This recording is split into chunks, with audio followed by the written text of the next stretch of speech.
Hello, hello, and welcome to the past. Well, I guess all videos are pre-recorded, so they're always in the past relative to you guys, but nonetheless, this is a special circumstance because I literally have to head to the airport in an hour, but there have been some changes to the current events in the game that have changed my strategy a little bit, so I wanted to record this video for you guys. If you guys are curious, I am a huge fan of the game Valorant, the tactical shooter, and I'm going to see the end of season tournament live in Los Angeles over the weekend. So that's where I will be. So by the time you see this, I will have been back and had the time to sit down and edit this video. So the thing that we have to talk about is predominantly the summon rush that has finally gone live. Now, as I mentioned in my last video, I've completed all of these fusion or fragment summon events, so I'm not going to be able to see where the fragments are for you guys, but nonetheless, these are the rewards here, and the main thing for me to focus on is the location of the birthday points for the UDK Titan event. Unfortunately for me, I was hoping to just skip this entire event, as I said in my last video, but shout out to one of the commenters on that video who kind of gave me the rundown, who said that there was actually 300 points up for grabs in this tournament. I didn't know how it was split until I logged in myself to see it, and unfortunately it is the worst possible way, where it's 50 down here and 250 there, so I can't really skip this if I want to get the Eternal Soulstone from the Titan event, which we can hop over to, because if I were to skip it, since I got 150 from the Hero's Path, I would be down 100, meaning that I would only be able to get all the way up to 1400, which means I would miss out on the Legendary Tome as well as the Eternal Soulstone, and if I'm gonna go investing in this thing all the way, I'd rather get everything from it, because that's the entire purpose, because as I mentioned before, I don't really care about the split souls for UDK because I don't use them. Back to the summon rush, the other notable element is that unfortunately it's going to cost 9-ish, let's say 4,500 sacreds to get half of one of the prism summon pulls, which is another big rip. Because we have 20 from the Fire Knight turn attack tournament, and then we have 40 from here, and it's not really looking good as far as hoping for one free pull from the event. So none of this changes my recommendation for you guys. I think this is probably a deal breaker for a lot of people who are going for the Titan event, and I don't disagree with that idea. I contemplated just kind of taking it on the chin and skipping it, but we'll talk about what my plan is in a bit.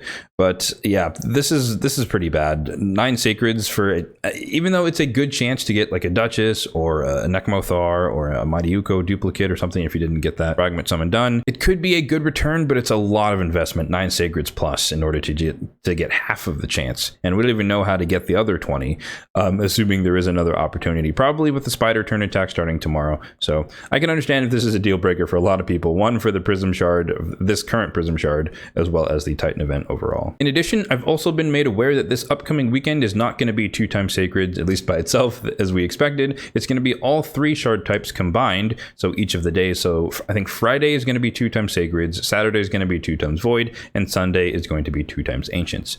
So that kind of changes things for myself. So first off, let me say that this is not a recommendation as far as what to do for yourself. This is just what I'm able to do for myself because of how I play, my playstyle being relatively stingy and frugal with my shards. My original plan was to skip the summon rush and just not participate and hope that I had got enough of the Titan event points from the Hero's Path in order to skip this one, and then participate in 2x sacred over the weekend just because I have a decent amount of sacred, as you can see there, 69, nice. But with the combination of these two events, I still do want to get the Eternal Soulstone, and I'm not willing to lose a Legendary Tome.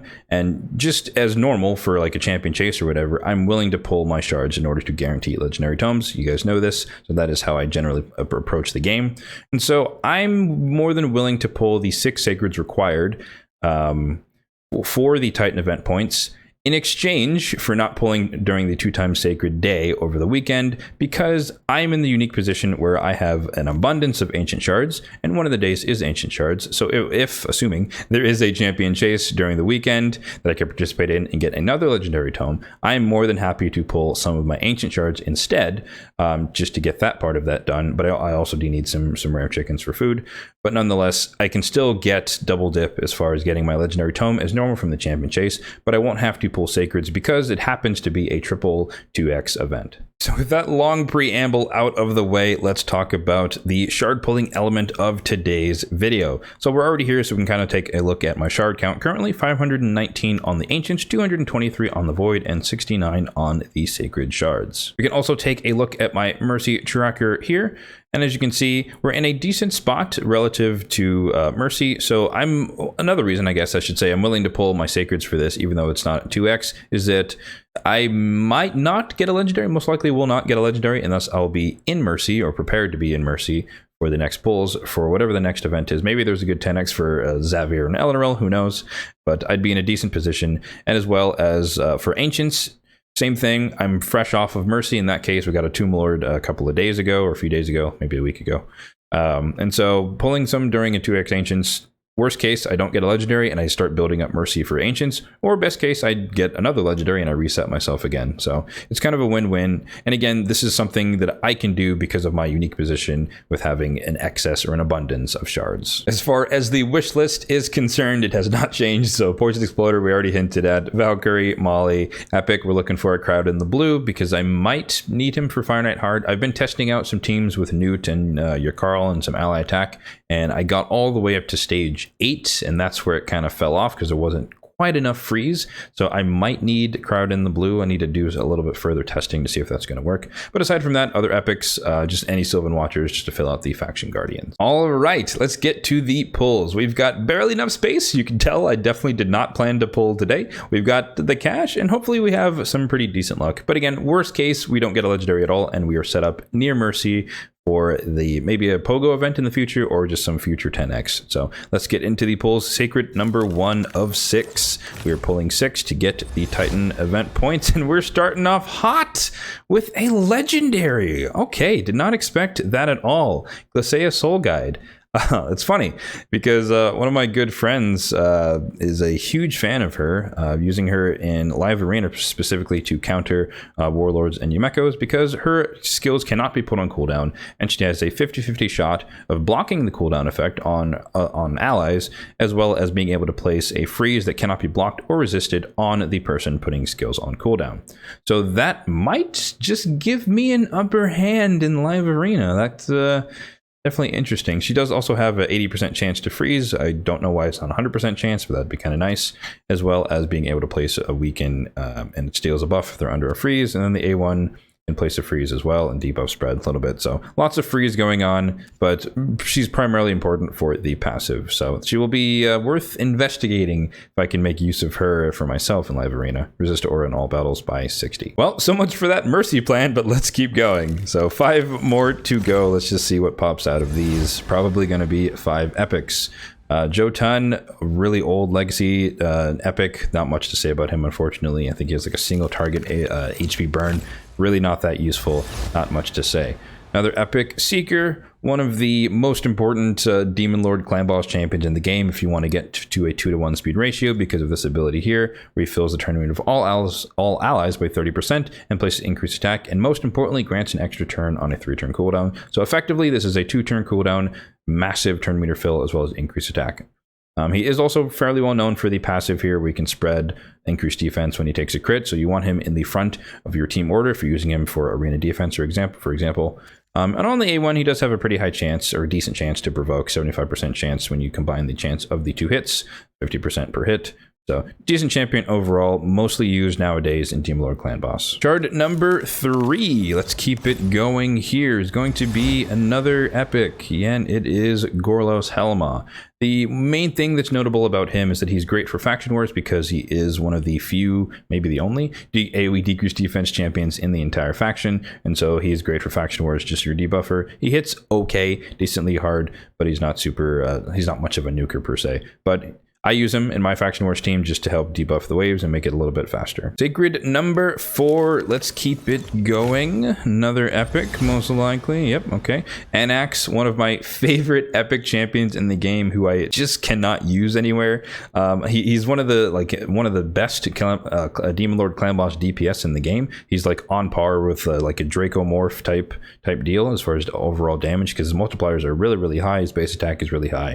And he also brings a weaken as well as decreased defense on the A1, and then he brings a lot of poisons here on the A2. So really solid champion. I wish I could use him, but since I don't use unkillable Demon Lord Clan Boss teams, I can't really use him, and he's just single target, which is great for single target things, but I have much better champions for other areas of PvE. But I would say if you're running like a myth air type composition and it's to the affinity where you don't need a force champion so that Eris doesn't take the stun, then Anax is definitely one of the best budget DPSs for that type of composition, specifically block damage, because you won't trigger his passive here where he grants an extra turn when he drops below 10% HP. So block damage teams are really, really optimal for a champion like Anax. And here we go, the final sacred of the evening, basically back where I started in terms of Mercy, so that plan definitely failed, and we have Pharsalus Grave Dirt, which is a fat rip. I think he has a provoke on the A1, really low chance, 40% chance.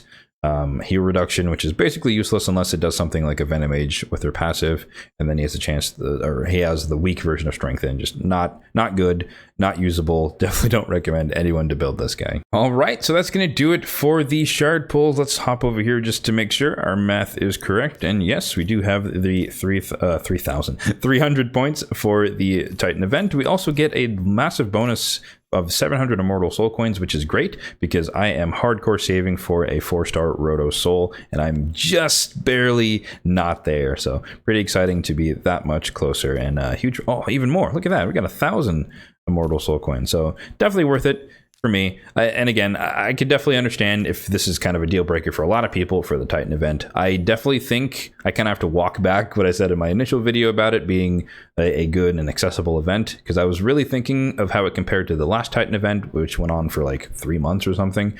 And over time, you were able to kind of just get points from whatever. But this one seems a lot tougher, and it's like it's a lot shorter time span. The maximum capacity that you can get, or I guess the overshoot, is not as generous, and so you kind of have to do almost everything, and they're kind of mixing in shard pulls being required. So it's definitely not as good as the initial Titan event, so I do kind of have to eat my words on that one. But yeah, that's going to do it for today's video. We can end with our beautiful Glacial Soul Guide here that we can check out here. I think she has basically Tatura on her shield, more or less, or at least a lion. So that's kind of interesting.